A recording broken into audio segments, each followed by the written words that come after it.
All right, today we're going to show you guys how to take a clutch cover off. There's a couple different ways, or depending on whether your RZR or Polaris is in the air or on the ground. So we're going to show you what happens both ways, and we're hoping that if you're taking your clutch cover off, it's because you're putting a new belt on, and I hope when you do it, you choose one of our Hunterworks belts.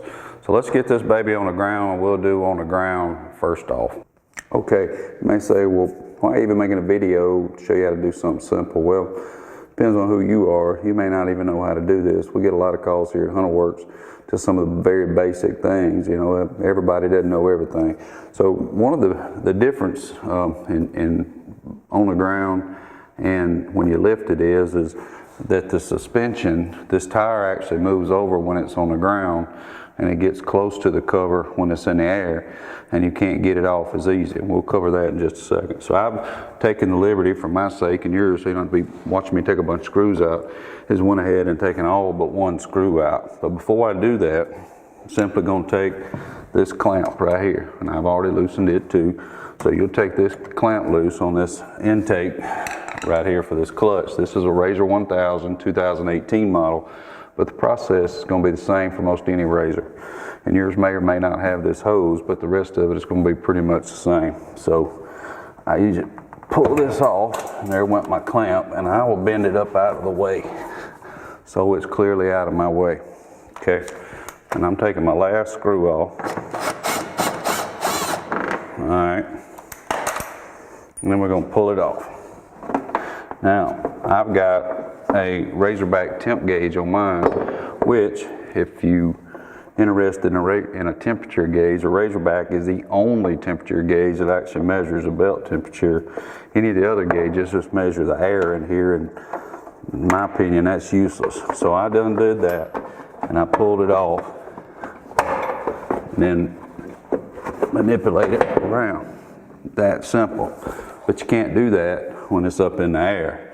Now, obviously, if you're going in here to do whatever and you're going back with it, and we'll do that on the ground too, is there is a gasket here. Make sure your gasket is here, make sure it's in good condition, and then when you go back with it,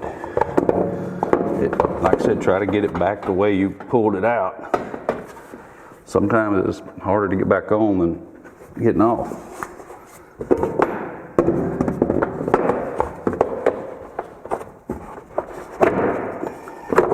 There it goes, because this shock is kind of in the way. Now then, the thing about putting it back on is when I do it, and I'm not going to put all the screws in because I got the second half of this video, but I'll just get a screw started, kind of get them all started back in, because if you, just like anything else you ever do, if you put one in anything, it tightens here, then it moves it there, and there's just not a lot of room in these clutch housings for these clutches, and you can end up hitting it. And if it does, you'll have to loosen these up and maneuver this around. As you can see right here, that's all the movement just in the gasket. So just be careful where you put it. All right, now we're just going to get up top. We're going to raise this up. But that's my preferred method because I don't like being on the ground down here. All right, we got her back up off the ground. I took the liberty of going ahead and taking the tire off so you can see a little bit better.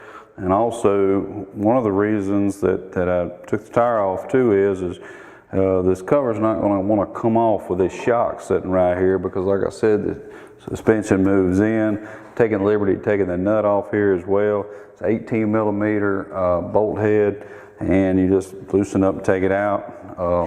So again, the reason you'd be doing it up here is if you was working on it or had it lifted up or jacked up or whatever. So it's just two different methods, and you need to know that you can't get it off. See, you ain't gonna get it off. And if there's a way, I don't know it. And I just picked up with my knee, and then I swing my shock up. And sometimes there's little bushings that fall out, so don't lose them. And swing your shock backward. Set your bolt nut to the side, and if your real rubber deal falls, stick it back. Now the cover just falls off. Ain't nothing to it. So, same thing as the other deal is when you're on the ground, make sure your gasket's good. back in place. I just about need a new gasket. Mine's got a little cut in it from being on and off so many times with belt testing and whatever. So same thing, if you're going back on, then just get it on here, one screw. If you're doing it with a tool, you know, just a little bit at a time, and go around, get them started, make sure it's in the right spot, because you got all this movement that can be had and your clutch will be hitting. So get them all started, and then once you got them all started, start in the middle and then a crisscross pattern to hold it in there correctly and in place. And then obviously, once you're done there, just reverse the process, put the shock back, tire back, whatever it is that you're doing. But it certainly makes it easy. And then of course, lastly, grab your clamp. Mine's on the ground, put your clamp on here, slide it back on the intake. Of course, mine ain't bolted, yours will be. Slide it back on. After it's all bolted in, clamp back on, clamp it. So that's kind of down and dirty, and just like I said, kind of simple. Make sure you subscribe to our videos. If we can help you any way that you need help with on these clutches, on these Polaris vehicles, give us a call here at Hunterworks.